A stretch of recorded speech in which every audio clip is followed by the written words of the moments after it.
Magandang hapon po mga kabayan. Habang ako ay may binablog doon sa itaas kanina mga kabayan, no, pagbaba ko po ay meron ako nakitang tatay, no, na kumakain. Kumakain siya pero yung kanyang ulam ay asin. Kaya sabi ko, mamaya talagang babalik at dadaanan ko si tatay. Kaya tara mga kabayan, puntahan natin yung tatay na sinasabi ko. So ito po mga kabayan, yung bahay ni tatay. Hello po. Hello. Magandang hapon po sa inyo tatay. Kumusta po kayo dyan? Ha? Hindi na nakakita. Ay, hindi na po kayo nakakakita. Hindi kita nakikita eh, boses. Bulag po kayo. Ibig niyong sabihin tatay. Maglagay lang ako ng mic tatay ha, para marinig po tayo. Bakit hindi po kayo nakakakita, tatay? May katarata. Katarata lang ang problema. Oo. Ilang taon na po yan? 1 taon pa lang ngayon. 1 taon. Oo. Anong pangalan niyo po? Amor. Amor. Si Tatay Amor. Kanina po, Tatay Amor, dumaan po ako dito kanina. Oo. Tapos nakita ko kayo, kumakain kayo, tama? Oo. Kumakain kayo, ang ulam niyo ay? Asin. Asin. Oo. Ayan po mga kabayan, nung nakita ko kanina si tatay, kumakain ng asin. Nag-uulam ng asin po mga kabayan. Siguro ang asin na katabi ni tatay, siguro mga kalahating kilo po ito mga kabayan. 'Di ba? Bakit asin po ang inulam nyo? Walang gulay. Walang gulay? Oo, walang maigulay. Nabusog po kayo doon sa kinain nyo, Tatay Amor? Hindi pa naman.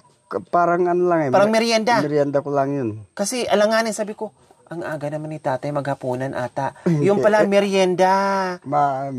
Parang nagmimerienda ako. Kasi nagutom po kayo. Walang tinapay. Nakita ko yung tira kong kanin. Kinain ko. Nakita niyo po? Oo, hindi. Nakakapa ko kasi bago malis yung anak ko, pumunta dun sa taas, iniwan nila yung kanin dyan. Yung kaldero. Saka yung asin, tubig. Opo, siguro sabi nila, iwanan ko to dito. Baka mamaya ay magugutom si tatay. Oo. Parain na lang siya. Oo. Pagkatapos lang nung umalis sila, sabi nila, kain ka na. Hindi kumain ako kanina. Opo. Kumusta naman po kayo dito, Tatay Amor, sa maganda yung tira dito sa kabundukan? Ayos naman. Kumusta po ang hanap buhay natin dito? Kung sa hanap buhay, medyo nahihirapan talaga.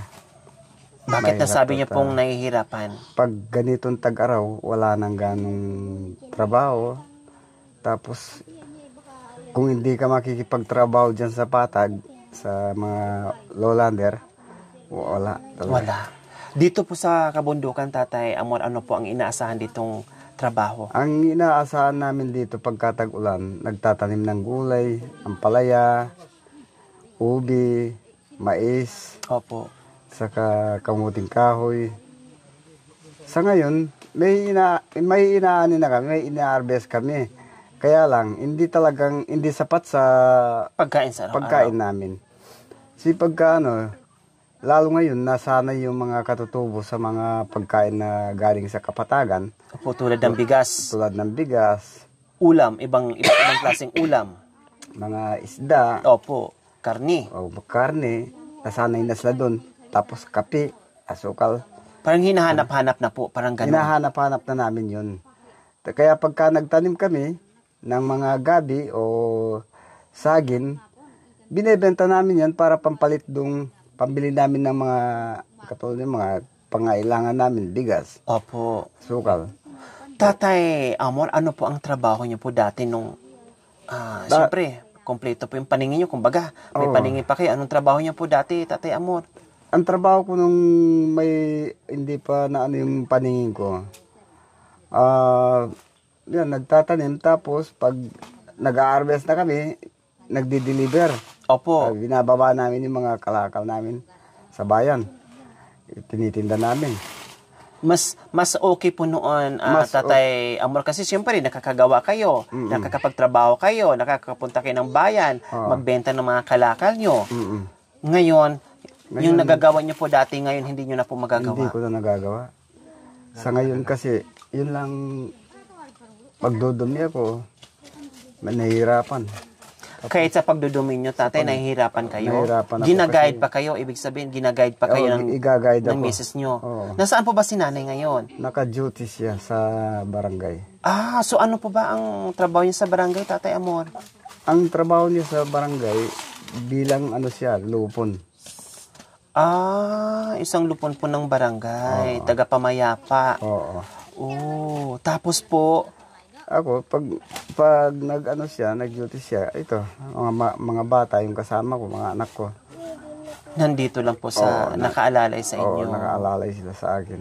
Gaano po ba kahirap, Tatay Amor, na mawalan ka ng paningin na dating nakasanayan mo na, siyempre, may paningin ka, tapos biglang, eto ngayon.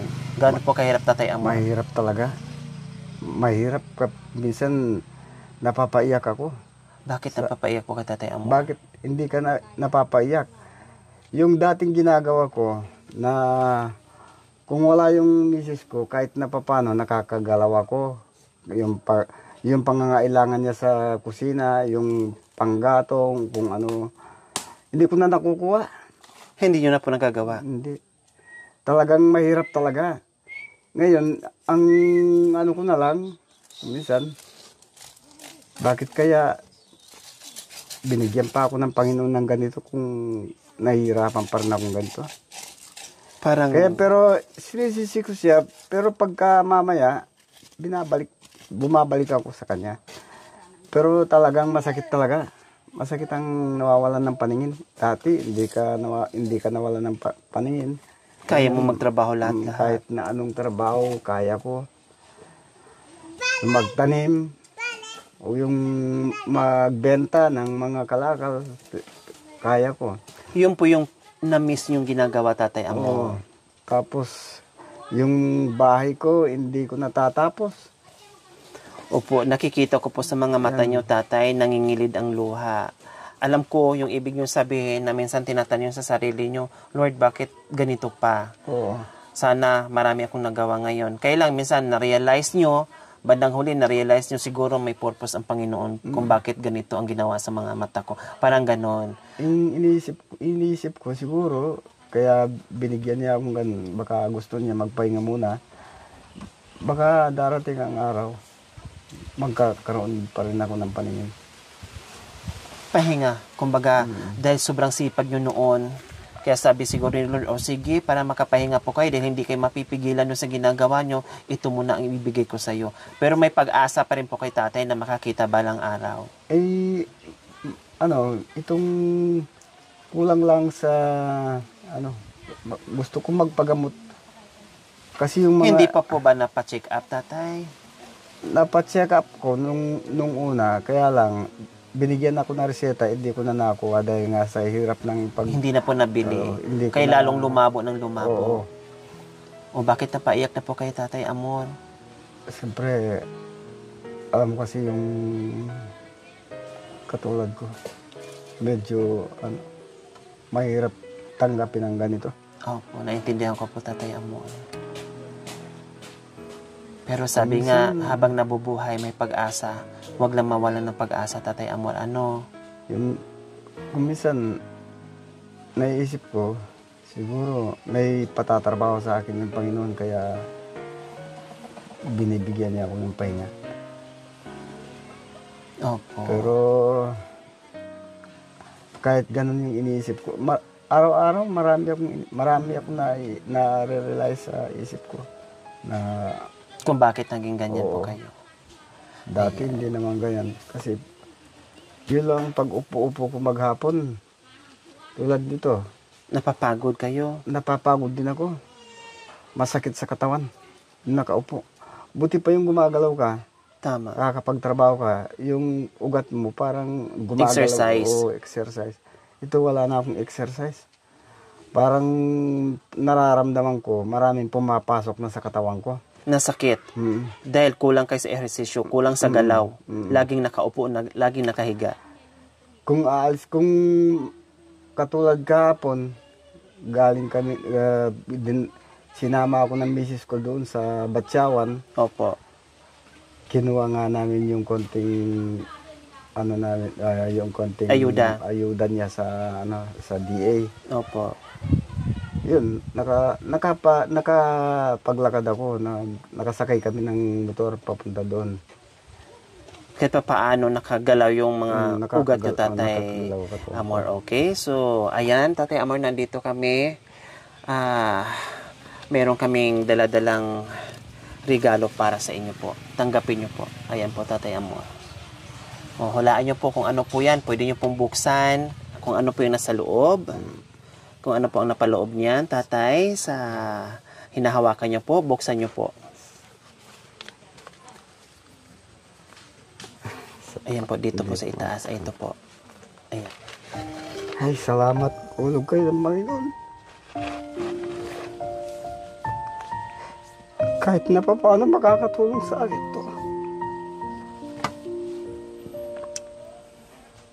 Kasi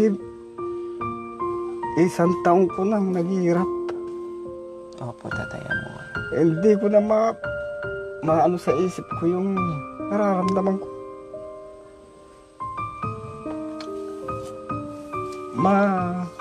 Mabigat sa loob bang wala ka ng paningin. Opo. Naintindihan po namin. Hindi Tatay katulad nung may paningin pa ako. Kahit na paano yung mga anak ko. Kahit na matanda na ako, yung mga anak ko nang susuportahan ko. Nabibigyan nyo pa rin. Nabibigyan ko pa rin sila. Wow. Ganun po kayo. Isa po kayong dakilang tatay sa mga anak. Hindi lang siguro anak mga tinutulungan, pati apo siguro, Tatay. Yung mga apo ko. Alam si mga apo ko, nandyan lang, hindi ko na nakikita. Lalapit na lang yung mga apo ko, tatang. Napapaiyak na lang ako. Dahil hindi nyo na po maaninagan yung mga mukha nila. Hindi ko na maaninagan yung mga apo ko. Dati, masaya ako, masaya sila. Kung saan ako pupunta, sumasama sila. Ngayon, ambis nasasama sila sa akin, aakayin nila ako. Sila na yung aakay sa akin. Nahihirapan ako talaga.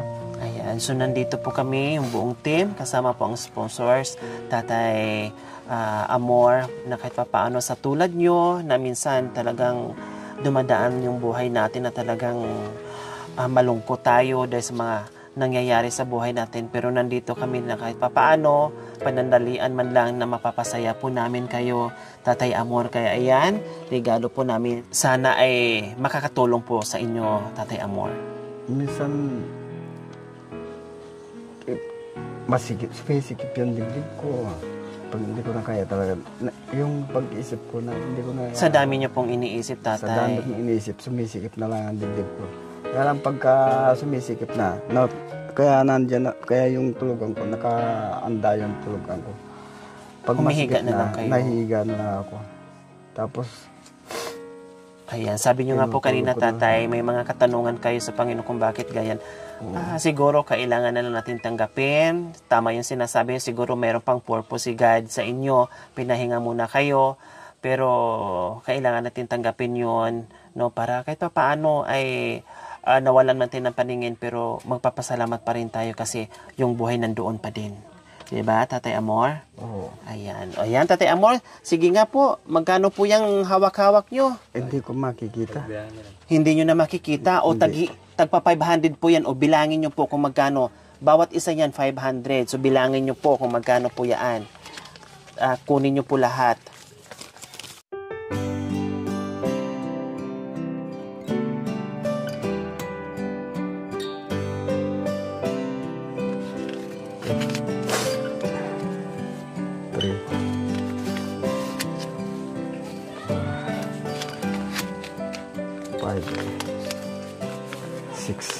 No, magkano po, Tatay?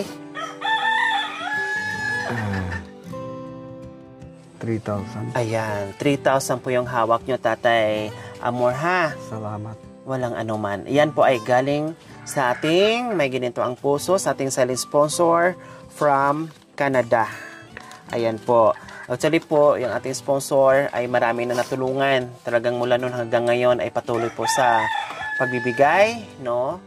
Hindi lang po kayo ang tulungan, kundi marami pang iba dahil nagpaabot sa atin ng almost 13,000. So hinati-hati po natin yon para marami ding mabigyan na hindi lang isang tao, hindi lang dalawang tao, kundi marami pang iba. Dahil ang dami nangangailangan at marami ding gustong sumaya sa Paskong ito. Kaya isa kayo sa nabiyayaan para kahit paano mapasaya namin yung iyong Pasko at bagong taon para mayroon kayong panghanda. Tatay Amor. Salamat sa inyo at salamat doon sa sponsor na. Salamat din po, Tatay Amor. Okay, so ayan po, maraming salamat po muli sa ating selling sponsor from Canada. Nawa ipagpalay pa po kayo ng Panginoong Diyos araw-araw.